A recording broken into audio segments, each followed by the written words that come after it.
Voter list में Brazil की औरतें आती है, और तीसरा आपके सोच पर कंट्रोल, जो इलाहाबाद यूनिवर्सिटी में किया गया है आरएसएस के वाइस चांसलर्स बैठा के। हर संस्था में प्रचारक, ब्यूरोक्रेसी में प्रचारक, फोर्सेस में प्रचारक, मीडिया में प्रचारक, जुडिशरी में प्रचारक, पैरामिलिट्री में प्रचारक, यूनिवर्सिटी कॉलेजेस में प्रचारक, सोच को कंट्रोल करने का तरीका यह है सिस्टम। भाई और बहनों, मोहन भागवत, नरेंद्र मोदी जी, अमित शाह जी और अदानी जी, इस सिस्टम ने रोजगार खत्म किया, इस सिस्टम ने यूनिवर्सिटीज को कैप्चर किया, इस सिस्टम ने आप पर आक्रमण किया है। मगर इस अंधेरे में आप लोगों ने लाइट जला दी। ये देखिए, इस अंधेरे में आपने वो करा जो आपके माता पिता नहीं कर पाए। वो अपने डर का सामना नहीं कर पाए, मगर हिंदुस्तान के स्टूडेंट्स, हिंदुस्तान के युवाओं ने अपने डर का सामना किया और देश को बदल दिया। आपने अपनी आवाज रखी, नफरत के साथ नहीं, मोहब्बत के साथ आपने अपनी आवाज रखी। आइए हम आपकी आवाज सुने। नमस्कार, आपका नाम? नमस्कार। और मैं पटना यूनिवर्सिटी से हूँ। नमस्कार। आप? मेरा नाम हिमांशु कुमार हुआ। हिमांशु जी जी जी। शिफत फैज, इलाहाबाद यूनिवर्सिटी LLB। नमस्कार सर, मेरा नाम कुणाल पांडे, मैं इलाहाबाद विश्वविद्यालय से। शाबाश, वेलकम आप सबका। मैं आपसे आज, अभी मैंने कहा कि अंधेरे में आप लोगों ने लाइट दिखा दी, अंधेरे में आप लोगों ने टॉर्च दिखा दी, और आपने प्यार से किया, मोहब्बत से किया, नफरत से नहीं किया, क्रोध से नहीं किया, हिंसा से नहीं किया। तो ये पूरी भीड़ आपका एक्सपीरियंस सुनना चाहती है। आपने क्या सहा, आपने क्या किया, थोड़ा बताइए, एक एक करके बताइए। साथियों, जो 22 जुलाई को पटना में बिहार बंद का कॉल था, हम लोग राजभवन मार्च कर रहे थे, और वहाँ एक चीज हमें एहसास हुआ कि पुलिस ऐसे मौके की तलाश में थी कि वो हम पे लाठी भी चार्ज कर ले, उन पे इल्जाम ना हो। जब हम राजभवन से थोड़ी देर पहले पहुंचे, वहाँ पे पुलिस वाले थे बिना बैच के, और लाठी की जगह पे वो बैम्बू लिए हुए थे।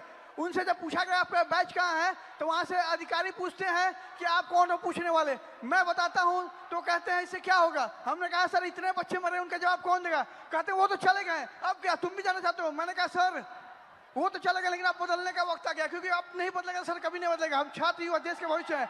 उसके बाद वो वाटर कैनन चलाने लगते हैं, जिससे हमें फर्क नहीं पड़ता है। उसके बाद वो लाठी चार्ज करते हैं, जिससे उनका टारगेट था या सर पे मारो या पैर में। उन्होंने मेरे पैर पे बहुत मारा, मैं गिर गया। उसके बाद वो लाठी चार्ज करने लगे, स्टोन चलाने लगे, आंसू गैस। और एक बात मैं आपको बता दूं, जब मैं गिर गया उसके बाद जो DSP हैं वो आके दोबारा मेरे पेट पे मार दी, जबकि मेरा लेग डैमेज था। कुछ छात्र मुझे वहां से उठा के ले जाते हैं, साइड रखते हैं। पुलिस वाले आके कहते हैं ये छात्र थोड़े है, इसको तो जेल भेजना चाहिए।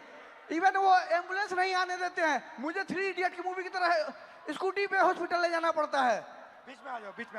जैसे सर मैंने बताया कि वो एम्बुलेंस तक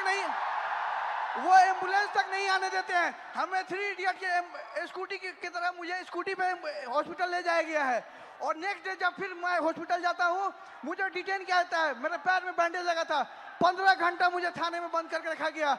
और जितने फोटो थे सबसे मुझे मिलाया गया, नाम पूछा गया। जब मैं नाम बताया तो इंचार्ज कहती है इसको तो मुझे लगता है कहीं देखा है। मैंने कहा मैम मैं नॉर्मल स्टूडेंट हूँ, मेरे ऊपर एक भी FIR नहीं है। तो कह रही वो तो मैं देख लूंगा। धमके दिए जाते हैं हमें। मैं ये बता दूं कि जब हमें PR बॉन्ड साइन करवाया गया, उसके बाद हमारे एड्रेस पे डिटेन करने के लिए छापे पड़ रहे हैं। हम छात्र हैं, देश के भविष्य हैं, और आज आप हमारे पर अत्याचार कर रहे हैं। हम क्या कह रहे हैं, हमें तो नौकरी चाहिए। हम पहले नौकरी के लिए आंदोलन करें, फिर एग्जाम के लिए आंदोलन करें, फिर रिजल्ट के लिए आंदोलन करें, और फिर पेपर लिखे उसके लिए आंदोलन। हम छात्र हैं या आंदोलन जीवी है? हम छात्र हैं। और आप हमसे वोट लेते हैं तो सर कहते हैं, भैया कहते हैं। आज हमें कहते हैं कि हम कॉकरोच हैं। सर हम देश के जेनजी हैं, और आज आपका सत्ता है, कल हम पलट भी सकते हैं, लेकिन ये गलतफहमी मत रहिएगा मोदी जी, हम बिहारी हैं, ठीक है। और मैं एक बात बता दूं, आप मुझे जितने धमकी देते, मैं स्वतंत्रता सेनानी परिवार से आता हूं और ये लड़ाई के लिए कल भी मुझे लड़ने पड़ी तो मैं देश के लिए अपनी जान न्यौछावर कर दूंगा, लेकिन छात्रों के हक के लिए हमेशा लड़ते रहूंगा। क्योंकि राम मनोहर लोहिया ने कहा है ना कि अगर सड़कें सुनी होगी तो संसद आवारा हो जाएगा। तो सर, आप जब जब सरकार डरती है पुलिस को आगे करती है, हमारा जवाब है कितनी लंबी जेल तुम्हारी देख लिया, देखेंगे। ठीक है, शाबाश।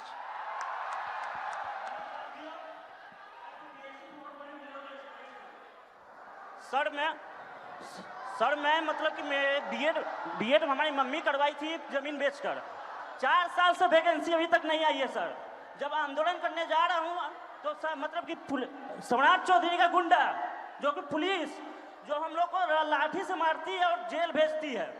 सर जब हम लोग आंदोलन करते हैं तो डिटेन कर लिया जाता है। उसके बाद मतलब कि कुछ भैया को जेल भेज दिया जाता है। उसके बाद मतलब कि हम लोग जब स्टेट क्वालिफाइड। रिलैक्स करो, कोई प्रॉब्लम नहीं है, घर में हो अपने, खुल के बोलो, टेंशन मत लो। ये जब मैं पहली बार ऐसे बोला था मैं भी नर्वस था, इसमें कोई प्रॉब्लम नहीं है, खुल के बोलो। सर मैं मतलब state qualified state qualified PG BEd करके आया हूँ, फिर भी 4 साल से वैकेंसी नहीं आई है सर। जब मतलब कि आंदोलन 4, 5, 6 साल से मैं पटना में रहकर पढ़ाई करता हूँ, किसान का बेटा हूँ सर। ये महीना का 10 से 15 हजार रुपये खर्चा होता है सर, कहाँ से मम्मी देगी? अब मम्मी टेंशन में चली जाती है। मेरे पास 2 ऑप्शन है सर, या चाय का दुकान खोलूंगा या सुसाइड करूंगा सर, उसके अलावा कोई ऑप्शन नहीं है सर मेरे पास। सुसाइड आपका ऑप्शन नहीं हो सकता ब्रदर। मेरे पास बीजी बीएड इतना स्टेट क्वालिफाइड होने के बाद 20,000 का नौकरी भी नहीं मिलेगा सर पूरा इंडिया में। उसके बाद मैं सर जब मतलब कि मम्मी मतलब कि सुनती है कि आंदोलन में गया है तो मम्मी को पानी चढ़ने लगता है सर टेंशन से। उसके बाद सर मतलब हमारे एक मंत्री हैं बिहार के, अशोक चौधरी नाम है सर, वो 56 साल के होकर वो प्रोफेसर बने हैं सर, जो कि नीतीश कुमार के राइट हैंड है सर। वो कैसे बन गए सर? बिना विदाउट इंटरव्यू का कैसे बने सर? एक सीट खा गया सर ये मतलब युवा का। अच्छा, आपके फैमिली ने कर्ज लिया? सर जमीन बेच के मतलब बीएड किया हूँ सर। सोच लीजिए कि हम किस लेवल के हैं फैमिली सर। अभी तक 4 साल से वैकेंसी नहीं आई है सर। सोचिए हर महीना सर हम मतलब वैकेंसी डेट निकाला जाता है, लेकिन निकाला मतलब कि वो निकलता नहीं है सर। आज भी सितंबर में एग्जाम का डेट दिया हुआ है, अभी तक फॉर्म नहीं आया है सर। फिर आंदोलन करूंगा, फिर थाना में जमा होऊंगा, लेकिन डरूंगा नहीं सर सम्राट चौधरी के गुंडा से। शाबाश शाबाश, बहुत अच्छा बोले। ग्रीटिंग्स टू ऑल, मेरा नाम शिफत फैज है और मैं थोड़ा पास से पकड़ा। ग्रीटिंग्स टू ऑल, मेरा नाम शिफत फैज है और मैं फर्स्ट फीमेल वाइस प्रेसिडेंट हूँ पटना यूनिवर्सिटी स्टूडेंट यूनियन की, इंडिपेंडेंटली इलेक्टेड। जब 20 तारीख को दिल्ली के जंतर मंतर के प्रोटेस्ट के दौरान पुलिस और गवर्नमेंट के थ्रू स्टूडेंट पर ब्रूटली मारा पीटा गया, उन पर वाटर कैनाल्स फेंके गए, उन पर टीयर गैसेस चार्ज किए गए, उसके खिलाफ 22 जुलाई को पटना में स्टूडेंट्स ने प्रोटेस्ट का कॉल दिया। वहाँ स्टूडेंट्स मौजूद हुए और पीसफुल प्रोटेस्ट उन्होंने स्टार्ट किया, लेकिन फिर बिहार पुलिस और बिहार सरकार ने स्टूडेंट के साथ फिर से ब्रूटली ट्रीट किया, उन्हें मारा और रातों रात उनके घर से उन्हें डिटेन कर लिया जाता है बिना इस जानकारी के कि वो कौन से पुलिस स्टेशन में है, वो कौन से किस थाने में है। इन सब हमने 23 जुलाई को पेपर लीक के खिलाफ, स्टूडेंट ब्रूटैलिटी के खिलाफ और बिना